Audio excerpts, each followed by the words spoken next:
ఇక ఈవీఎంల మోసంతోనే కూటమి ప్రభుత్వం అధికారంలోకి వచ్చిందన్నారు వైఎస్ఆర్సీపీ జిల్లా అధ్యక్షుడు రవీంద్రనాథ్ రెడ్డి. తమ పోరాటం వల్లే అరకొరగానైనా తల్లికి వందనం, ఉచిత బస్ వచ్చిందన్నారు. ఇది సూపర్ 6 ప్రభుత్వం కాదని సూపర్ ఫెయిల్యూర్ సర్కార్ అన్నారు. హామీల గురించి అడిగితే తప్పుడు కేసులు పెడతారా అని ఆగ్రహం వ్యక్తం చేశారు. సూపర్ 6 అమలు చేసే వరకు ప్రతిపక్షంగా వైఎస్ఆర్సీపీ పోరాటం సాగిస్తూనే ఉంటుందన్నారు రవీంద్రనాథ్ రెడ్డి. ఈవీఎంల మోసంతో అధికారంలోకి వచ్చిన వాళ్ళు మీరు.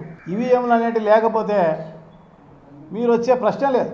ఈరోజు తల్లికి వందనం అనేది అంతో ఇంతో వచ్చిందంటే డెఫినెట్గా మా పోరాటం వల్లనే. ఫ్రీ బస్ అనేది కూడా అంతో ఇంతో ఇస్తున్నారు అంటే అది మా పోరాటం వల్లనే. క్వశ్చన్ చేసిన వాళ్ళను దొంగ కేసులు పెట్టాలి, వాళ్ళను హింసించాలి, ఇది తప్ప వేరే ఆలోచనే లేదు.